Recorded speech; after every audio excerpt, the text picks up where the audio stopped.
what Mr. Copeland is speaking with the detectives about, which is the Lil Wayne bus shooting. Right. This is information that the state believes he received from Damekion Garlington, a co-conspirator. Okay. And so we believe that this would fall under a co-conspirator statement as in furtherance of the gang.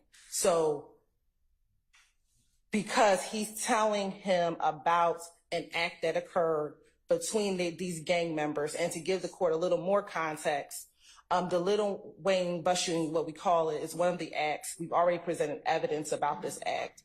It occurred in April of 2015 in the midst of what we believe to be an all-out gang war with YSL. Essentially, the state's allegations are that Mr. Williams was in conflict with Dwayne Carter, also known as Lil Wayne. On an evening in Atlanta, several members of YSL went to a venue in which Mr. Carter was performing, and they created some type of ruckus outside of the venue. Later on that evening, a number of YSL members followed Mr. Carter's tour bus to essentially to their hotel or en route to their hotel, and shot at their tour bus. What Mr. Copeland tells police is that Damekion Garlington told him that the individuals that shot at the bus were DK, who's also known as Walter Murphy, a YSL member, and Shannon Stillwell, a YSL member. Jimmy Winfrey, another YSL member, actually ended up pleading to the case. Okay. And so we believe that this will be a co-conspirator statement. So that is kind of the context of that statement here, Your Honor. All right. So what Mr. Schardt was trying to sort out is, do you have, sounds like you had previously, and by you now I mean the state, had no objection to lines 1 through 10 of page 61 coming in. Is that still your position?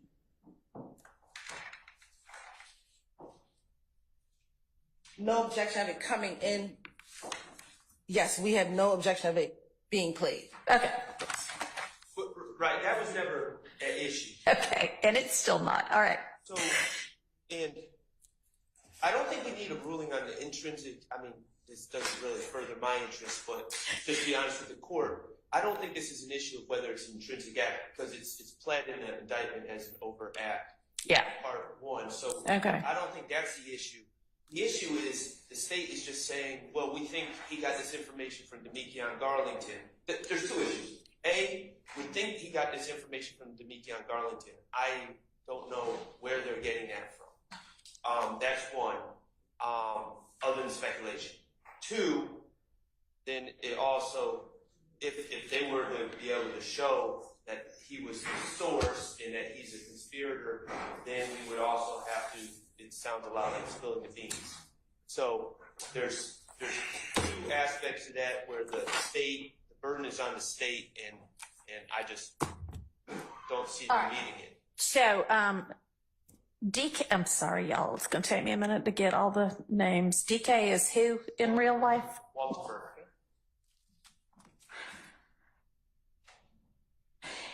And Mr. Garlington goes by D, right?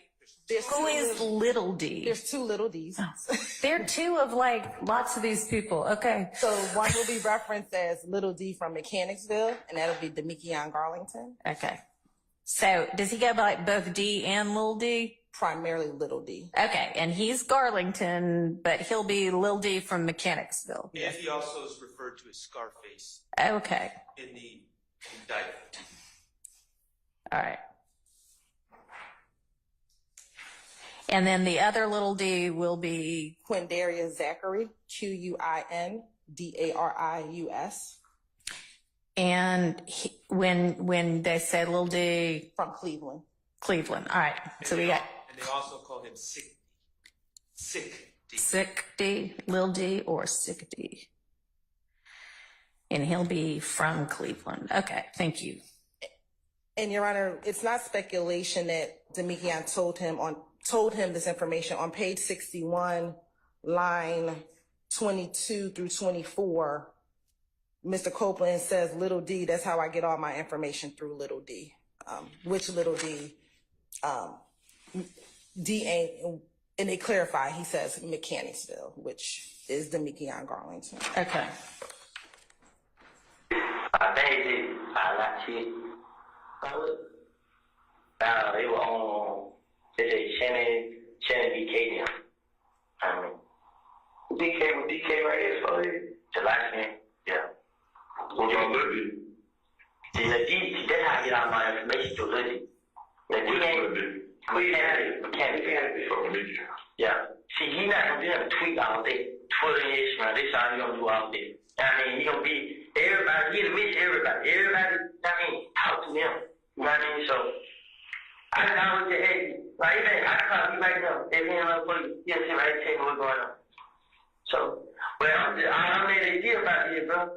If you know you didn't even plan on killing me, bro, why you never told me? You know what I'm saying? Say you plan on killing Tit, too. Shannon gonna kill Tit? Nah, do it. Why don't you kill Tit? I can replay it, Your Honor, if you need me to. So, Your Honor, this is my problem with this argument here. Typically, in every case I've ever dealt with a co-conspirator statement, every case I've ever read involving a co-conspirator statement, an appeal, the declarant said to witness approximately 2 weeks after the murder, while at the Exxon gas station, that it was the defendant and his friend that committed the murder and that the person needs to be quiet about it, etc. There's a time, there's a place, there's what was said, it's who said it. Here, Mr. Copeland comes out with some hearsay, some vague hearsay information about the Lil Wayne shooting and who did it. They ask him, what about Lil D? And it seems, I'll concede, it seems they're talking about Garlington. And Investigator Dennis is the one talking, and he's clearly asking about Damekion Garlington, I think that's fair. And he just says, well, Lil D, that's where I get all my information. He's on Twitter a lot, he gossips a lot, essentially is what he's saying. There's, I don't take a general statement of, oh, Lil D, he's a gossiper, that's where I get all my information, as sufficiently specific to this particular piece of information to say, Damekion Garlington told me, and I know you don't need an exact date, but Damekion Garlington told me, about a week after the Lil Wayne, if the state wanted to bring this in, I would expect to hear, yes, Damekion Garlington told me about a week after the shooting, we were hanging out at the Exxon gas station, and he told me Shannon and DK did this, but that's not what we have here. It's just a vague statement. Oh yeah, I get all my information from Lil D.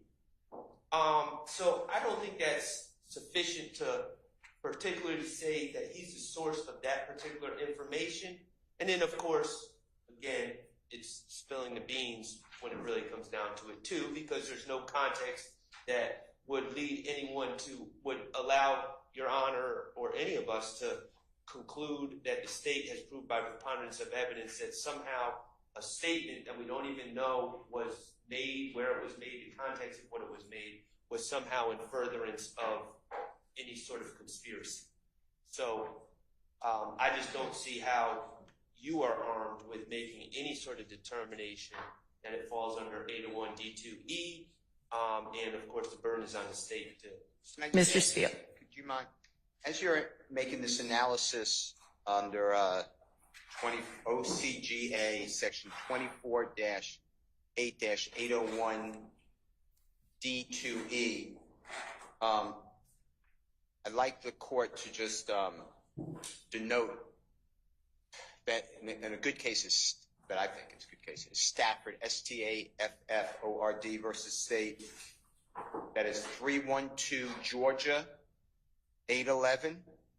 It's in Division 5A as in Elisa, 865 Southeast 2D 116, 2021 case. And the reason, I'm listening intently, I don't mean to interrupt, but the state's belief of the law over the past year is that any statement made by a supposed co-conspirator to another co-conspirator who speaks with the police furthers a conspiracy. And as Mr. Schardt said, that is just spilling the beans unless it really does something to promote the conspiracy. So even what the state just said, I get my information from Mr. Garlington. My point is that doesn't help the state, because if I'm in a conspiracy with Mr. Adams to steal a pencil, and I tell Mr. Adams, I stole the pencil, or Haley, who I'd like to introduce you to, stole the pencil as part of our conspiracy, Mr. Adams, then repeating that to law enforcement, doesn't do anything to assist us. Now, if he said, cover for Haley, give her an alibi, that is different. So the point I'm trying to make to you is, I'm not so sure that there is a conspiracy. Like, I'm just telling you, I know you're working hard, and it's all appreciated, but Mr. Nichols hasn't really been mentioned in this case. He was not mentioned in an opening statement. He has one little section on I can't remember the year, 2014, but I don't know the year, small drug case. Otherwise, he's not mentioned. And I'm not trying to argue for the Honorable Ms. Westmore and Mr. Harvey, but that's why he's always asking for 105 instruction. But the point I'm trying to make to you is, this exercise also has to inject, if you don't mind, why the state is saying it furthers a conspiracy. Just getting information does not further a conspiracy. That's my point. Thank you. Thank you. And, Your Honor, if I can add some additional facts, because I don't want to. This is not the only time in this interview that Mr. Copeland talks about the Lil Wayne bus shooting. So this is the first time. He actually talks about the details of the shooting.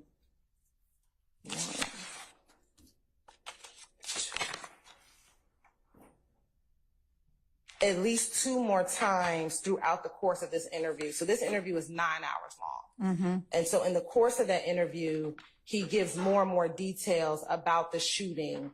All right, maybe point me to the parts of that. So I don't know if you were able to pull up Stafford, or if you have it, if you've looked at it previously, but what it says is the same thing that Mr. Schart's been arguing for a while about co-conspirator statements, and that is essentially that even where there is a conspiracy that has been established by a preponderance, here it is, hearsay statements that implicate a co-conspirator but do not advance any object of the conspiracy, such as statements that merely spill the beans about the conspiracy, are not admissible. So if you can point me to how this advanced the conspiracy, and I understand your argument is, hey, the conspiracy is they're all members of an ongoing gang. They need to know what's going on in the gang so they can react like appropriate gang members and be prepared if somebody's coming after them, and that's a reasonable position to take. So tell me how it is that this is advancing an object of the conspiracy, and not theoretically where your evidence is going to show that. Yes, Your Honor. So during 2015, there were just a number of different events and actions that took place beginning in January of 2015 all the way through about October of 2015, Your Honor. This particular shooting of Lil Wayne's tour bus was a part of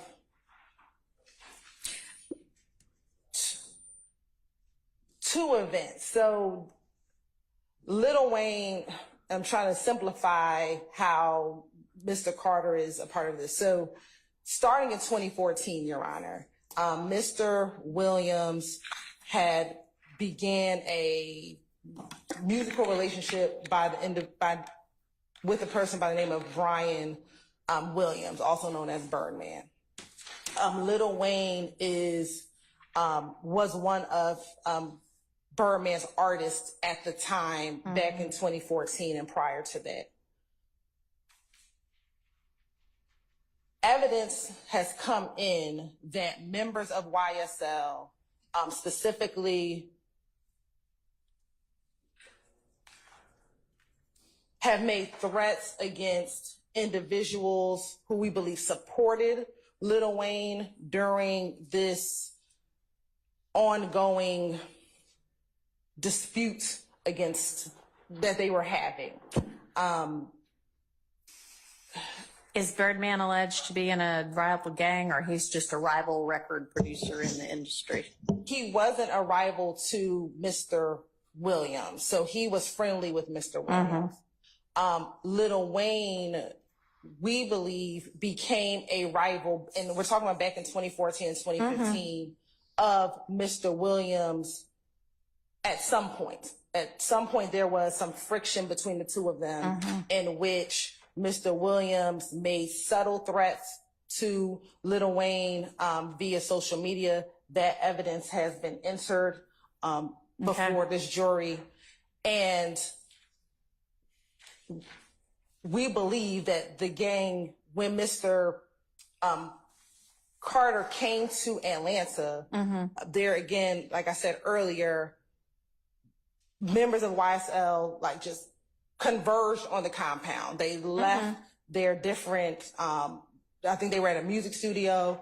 They all came there in an effort to intimidate or threaten Mr. Carter. Okay. So informing another gang member of those activities is keeping him abreast of those activities. I believe that Mr. Copeland, we're going to confirm, was incarcerated at the time of the Lil Wayne bus shooting. And I want to make sure I confirm that for the record. So we believe that he was being kept abreast of what was happening while he was incarcerated. And then once he was released, he was provided this information in order to, whatever the next steps were, whether it would be to further intimidate Mr. Carter, but he was made aware of everything that occurred while he was in custody. So do you have any evidence that then when he got out of custody, he also began to participate in this threatening of Lil Wayne and his peeps? No, we do not have any evidence. Okay, so then how is it furthering the conspiracy of being in the YSL gang and not just, hey, guess what happened today? Because it fosters cohesiveness, the fact that this YSL gang could literally shoot at a bus of a famous individual. It made the news, it promoted the notoriety of YSL. Yeah, the shooting might have, but how is telling Mr. Copeland doing anything to further it? Because he then can claim notoriety as being a member of YSL. That helps him? How does that help the gang? Because it promotes their notoriety, the fact that YSL themselves had the ability to shoot at a famous person. That promotes the gang across. It made headline news. It made news. That may be. Again, how does then apprising Mr. Copeland of it further the purposes of the gang? Because it furthers his involvement, because he's still in the gang. He can still promote himself. He still promoted himself as YSL, as being a part of the group that shot at the Lil Wayne's tour bus. Do you have any evidence that he does that? Promotes himself as YSL? As, hey, I'm part of the group that shot up the bus. I don't have evidence of him saying I have evidence of him saying he's still part of YSL and claiming affiliation with YSL, because collectively they shot up the bus, not the specific individuals, but collectively as a group, they shot at. Does he post or brag about YSL shooting up the bus?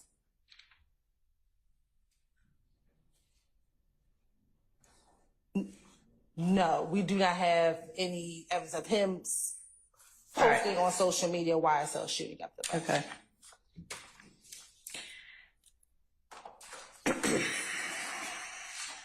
All right, so we are then looking at